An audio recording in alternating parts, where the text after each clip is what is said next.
अस्सलाम वालेकुम।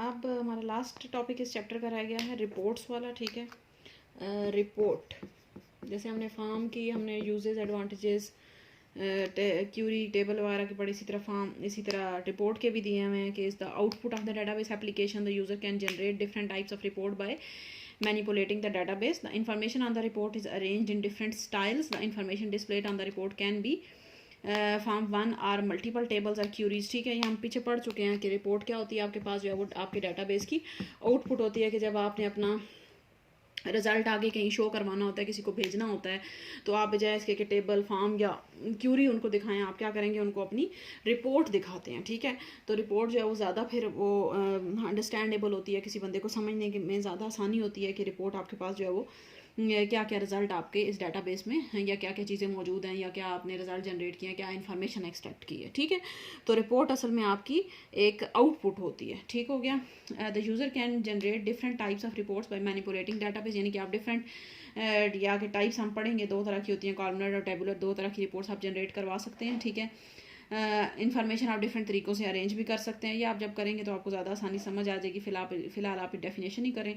The user can not edit the data displayed on the report. ये बात याद रखनी है कि रिपोर्ट, हम ये पीछे भी पढ़ा था, इसकी मेरे ख्याल से रिपोर्ट में डिसएडवांटेजेस में था कि डाटा जो है वो कैंट बी एडिटेड, यानी कि एक दफ़ा आपने रिपोर्ट बना दी तो उसमें फिर जो डाटा लिखा हुआ है वो उसको आप एडिट नहीं कर सकते। फिर आप एडिट नहीं करेंगे बल्कि क्या करेंगे, दोबारा से आप वो पूरी रिपोर्ट आपको बनानी पड़ेगी। तो उसको आप कहते हैं कि ये इसका एक छोटा सा एक डिसएडवांटेज होता है। The user can also can not input data, input के लिए तो होती ही नहीं है रिपोर्ट होती ही आउटपुट के लिए। ठीक है, reports are generated for printing purpose and also भी displayed on the screen and stored on the disk. ठीक है, किस पर्पज के लिए यूज़ होती है, प्रिंटिंग के लिए यूज़ होती है। ठीक है, तो यूजेस इसके क्या क्या है कि report present the required information in formatted styles. ठीक है, report provide flexibility to present the same data in different styles. ठीक है, कि आप एक ही तरह के डाटा को आप डिफरेंट तरीक़ों से इसको प्रेजेंट करवा सकते हैं। Reports can display information with graphics and charts. ठीक है, ये चीज़ें बिल्कुल आप इसमें बना सकते हैं, पिक्चर्स, डायग्राम्स, चार्ट्स, ग्राफ्स, हर चीज़ लगा सकते हैं इसमें आप।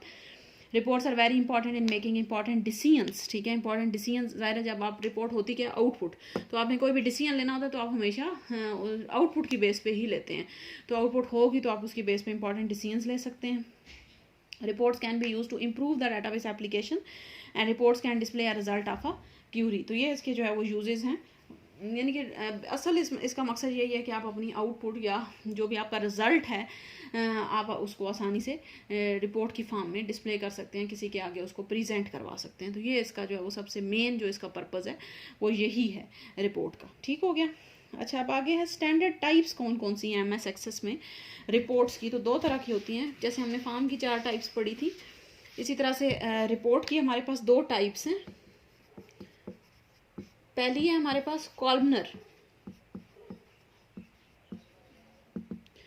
अच्छा, कॉलमनर रिपोर्ट्स कौन सी होती हैं, displays the values of each field in each record of a table or query in a long column of text boxes. ठीक है, कि आपके पास एक कॉलम बना होता है पूरा टेक्स्ट बॉक्सेस का, कॉलम की फॉर्म में इस तरह से यहाँ पे टेक्स्ट बॉक्सेस हैं और कॉलम की फॉर्म में आपकी रिपोर्ट जो है वो शो हो रही होती है। ठीक है, तो इसको हम कहते हैं ये कॉलमनर रिपोर्ट है। These labels indicate the name, the text box to the right side.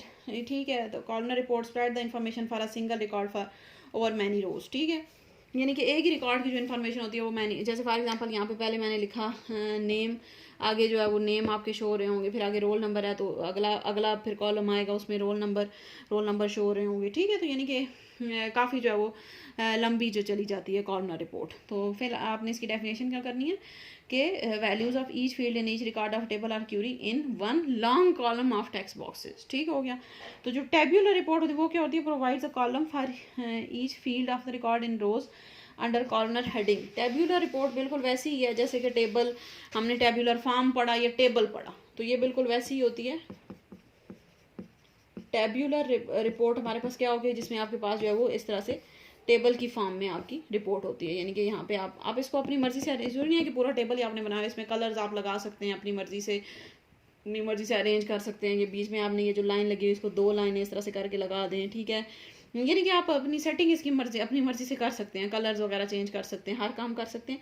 लेकिन टेब्यूलर रिपोर्ट है तो होगी टेबल की फॉर्म में ही। ठीक है, यहाँ पे ऊपर फील्ड नेम लिखे होंगे और नीचे जो है वो रिकॉर्ड दिए हुए होंगे, तो इसको टेब्यूलर रिपोर्ट कहते हैं। ठीक है, additional pages are printed in sequence if columns do not fit in one page, यानी कि अगर यहाँ पे सारे कॉलम नहीं आ रहे तो अगले पेज पे चले जाएंगे और फिर उनको सीक्वेंस में आप प्रिंट कर सकते हैं। ठीक हो गया। तो ये दो तरह की हमारे पास रिपोर्ट्स होती हैं, कॉलमनर और टैब्यूलर। ठीक हो गया। आगे what is difference between form and report. Difference क्या होता है, हम अभी तक आप समझ आ जानी चाहिए कि फॉर्म किस लिए यूज़ होते थे, इनपुट के लिए, और रिपोर्ट हमारे पास आउटपुट के लिए है। सबसे पहला डिफरेंस तो यही है कि basic purpose of form is to input data and the basic purpose of report is to display data या आउटपुट डाटा। ठीक है। The data in the form can be deleted, report में डिलीट नहीं हो सकता। The data in the form can be modified, यानी कि आप चेंज कर सकते हैं, क्योंकि फॉर्म में आप डाटा इनपुट कर रहे हैं तो सारे आप उसको चेंज कर सकते हैं। लेकिन रिपोर्ट में जब आउटपुट यानी कि एक दफ़ा रिजल्ट आ गया तो फिर आप उसको चेंज नहीं कर सकते। अगर आपको करना तो फिर आपको नई रिपोर्ट बनानी पड़ेगी। इतना कोई मुश्किल काम नहीं है नई रिपोर्ट बनाना भी, लेकिन ये है कि एक दफ़ा बन गई रिपोर्ट तो उसमें आप चेंज नहीं कर सकते। ठीक है। The forms are use on computer screen, और जो रिपोर्ट्स होती हैं वो प्रिंटेड फॉर्म में होती हैं। ठीक है। The data in the form can not be formatted, and reports जो है वो उसको आप डिफरेंट स्टाइल्स में फॉर्मेट कर सकते, क्योंकि ज़रा रिपोर्ट में आप आगे आपने किसी जगह प्रेजेंट करनी है तो उस पर आप डिफरेंट स्टाइल लगा सकते हैं। The user can add new data through form, and the user report के through form and data enter नहीं कर सकता, क्योंकि रिपोर्ट का पर्पज़ क्या है, आउटपुट करना, इनपुट पर्पज़ ही नहीं है इसका।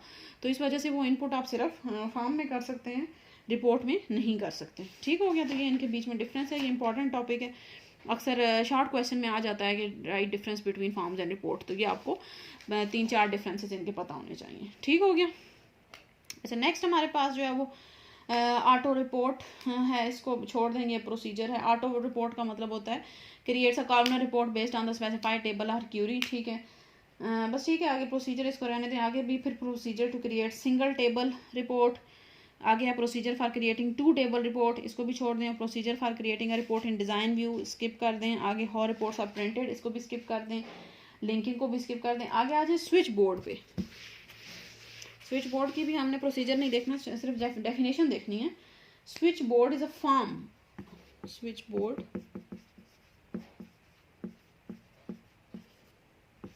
अच्छा क्या होता है, switch board is a form that is used to navigate database and perform different tasks in database application. It contains user defined command with button, label, images and hyperlinks. These commands invoke different actions to carry out various tasks such as opening forms, running queries or printing reports. ठीक है। Switch board आपके पास क्या होता है कि जब आपने पूरा अपना डाटाबेस बना लिया तो आप क्या करते हैं, उसका एक स्विच बोर्ड बनाते हैं। ठीक है।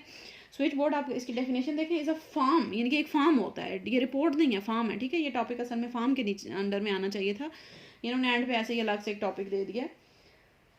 और यूज़ किस लिए होता है, use to navigate database. Navigate का मतलब है मूव करना डाटाबेस में, एक जगह से दूसरी जगह, किसी एक पहले टेबल खोला, कोई क्यूरी खोलनी है, कोई रिपोर्ट खोलनी है। नेविगेशन ये होती है कि मूव करना है एक जगह से दूसरी जगह। ठीक है।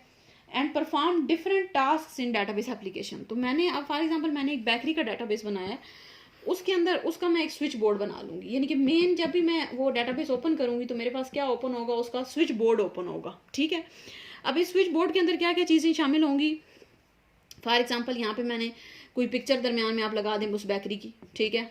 जो भी आपने बेकरी का डाटाबेस बनाया उसकी पिक्चर लगा दें यहाँ पे आप एक लिंक बना दें टेबल्स का, यहाँ पे क्यूरीज लिख दें, यहाँ पे आप फॉर्म लिख दें, जो भी फॉर्म्स हैं आपके पास, यहाँ पे रिपोर्ट्स लिख दें। ठीक है। अब इसके नीचे भी आप कोई पिक्चर लगा सकते हैं, इसको डिफरेंट कलर्स में लिख सकते हैं, यानी कि आपकी मर्जी है। स्विच बोर्ड बड़ा कलरफुल सा होता है। ठीक है ना। ये आप अपनी मर्जी से जिस तरह से भी आप डिज़ाइन करना चाहते हैं उस तरह से करते हैं। यहाँ पे भी आप कोई पिक्चर लगा दें साथ बेकरी की किसी आइटम की। ठीक है। अब जब टेबल पे क्लिक करेंगे तो आगे टेबल सारे ओपन हो जाएंगे, या इसी तरह यहाँ पे नीचे या वो कॉम्बो बॉक्स बना के लगा दें कि जो जो टेबल है आपके इसके अंदर, फॉर एग्जांपल आइटम का टेबल है, कस्टमर का टेबल है, सेल्समैन का टेबल है, वो शो हो जाएंगे। जब उस आइटम पे क्लिक करूंगी तो फिर आइटम का टेबल ओपन हो जाएगा कहीं साइड पे। ठीक है। कस्टमर पे क्लिक करूंगी तो कस्टमर का टेबल ओपन हो जाएगा। इस तरह क्यूरी जो है आपने लगाई हुई वो आप यहाँ पे शो करवा दें। फॉर्म जो आपने बनाए हुए हैं वो यहाँ पे साथ साइड पे आ जाएंगे। रिपोर्ट जो बनाई हुई है वो यहाँ पे आ जाएंगी। जिस पे रिपोर्ट पे क्लिक करेंगे या जिस पे भी क्लिक करेंगे वो ऐसे साइड पे शो हो जाएगा। तो इसको स्विच बोर्ड कहते हैं, यानी कि एक मेन आपका फॉर्म होता है। एक आप फॉर एग्जांपल कह लें कि टाइटल पेज की तरह का होता है, जैसे आपकी बुक टाइटल पेज होता है ना, आपकी बुक का टाइटल दिया हुआ होता है, आगे कंटेंट्स दिए हुए चैप्टर 1, चैप्टर 2, चैप्टर 3 किस पेज पे कौन से चैप्टर शुरू हो रहा है, कहाँ पे ख़त्म हो रहा है, ये दिया होता है। तो यानी कि ये भी जो स्विच बोर्ड होता है ये भी आपके डाटाबेस का एक टाइटल पेज ही होता है, जिसके ऊपर आप क्या करते हैं, सारे जो है वो ऑब्जेक्ट्स अपने बना लेते हैं। और वो किस लिए यूज़ होते हैं, नेविगेट करने के लिए, डाटाबेस में एक जगह से दूसरी जगह मूव करने के लिए। बजाय इसके कि आप बारी बारी जाके टेबल या कोई चीज़ खोलें, तो एक अच्छा एक आपके पास ओवरव्यू आ जाता है कि हर चीज़ आपके बिल्कुल सामने, आपने जो चीज़ ओपन करनी है आप उस पर क्लिक करें, आगे उसकी लिस्ट आ जाएगी, उस लिस्ट में से जो आपने खोलना है वो खोल लें। तो ये हमारे पास जो है वो स्विच बोर्ड होता है, जो कि आप अगर बनाते हैं, यानी कि कोई ज़रूरी नहीं है कि डाटाबेस में होना चाहिए, लेकिन अगर बनाते हैं तो आपके डाटाबेस का एक अच्छा इम्पैक्ट पड़ता है। और आपको जो है वो इसकी डेफिनेशन पता होनी चाहिए कि ये क्या होता है स्विच बोर्ड और किस पर्पस के लिए यूज़ होता है। ठीक हो गया, आई होप कि आपको क्लियर हो गया होगा कि आपकी डाटाबेस में नेविगेशन के लिए यूज़ होता है, और इसके अंदर आप बटन्स, मेन्यूज, आइकन्स, कोई भी चीज़, कलर्स, हर चीज़ आप इसमें यूज़ करके इसको अच्छा सा प्रेजेंटेबल सा आप बनाते हैं, ताकि आप आगे किसी बंदे को इसको दिखा सकें। ठीक हो गया, तो ये हमारा हो गया चैप्टर नंबर 7 कंप्लीट है। आगे ये जो रनिंग स्विच बोर्ड और ये जो कीबोर्ड शॉर्टकट्स हैं, इनको बेशक आप रहने दें, ठीक है, कोई इतनी खास चीज़ नहीं है। तो ये आपका चैप्टर नंबर 7 आपका कंप्लीट होता है यहाँ पे। तो ये चैप्टर नंबर 7 के साथ ही हमारा जो MS एक्सेस और डाटाबेस वाला पोर्शन था, ठीक है, दो हमने शुरू में मैंने आपको बताया था कि आपकी बुक जो है वो 3 पार्ट्स में डिवाइडेड है। पहले 4 चैप्टर डाटाबेस के हैं, फिर आगे 3 MS एक्सेस के हैं। तो ये हमारे पास वो वाले चैप्टर्स कंप्लीट हुए। अब हमारा जो चैप्टर नंबर 8 है, वहाँ से आपकी C लैंग्वेज, यानी कि जो आपकी बुक का सबसे मुश्किल पार्ट है, वो स्टार्ट होगा। ठीक है, तो पहले जो मैंने जो है हमने आसान जो अभी पोर्शन है वो कवर कर लिया, और तकरीबन आपकी हाफ बुक भी हो चुकी है। ठीक है, बल्कि हाफ से ज़्यादा शायद हो चुकी है। चैप्टर्स आपके टोटल हैं 14 चैप्टर्स। हाँ ठीक है, हाफ बुक आपकी हो चुकी है। ठीक है, तो अभी आपके 7 चैप्टर्स जो हैं वो आगे जो मज़ीद हैं वो आपके होंगे आपकी C लैंग्वेज के। ठीक है, और यही जो है वो सारा मुश्किल है। तो आई होप अब तक आपको जो है वो सीरियस आप हो गए होंगे। ठीक है, नहीं हुए तो अब हो जाएं, क्योंकि ये आपके जो चैप्टर्स हैं बहुत मुश्किल है। जब तक आप साथ साथ इसको कवर नहीं करेंगे, आपको जो है वो इसकी समझ नहीं आएगी। ठीक है, तो अब इंशाल्लाह हम next chapter number 8 C language जो है वो स्टार्ट करेंगे। ठीक है, थैंक यू।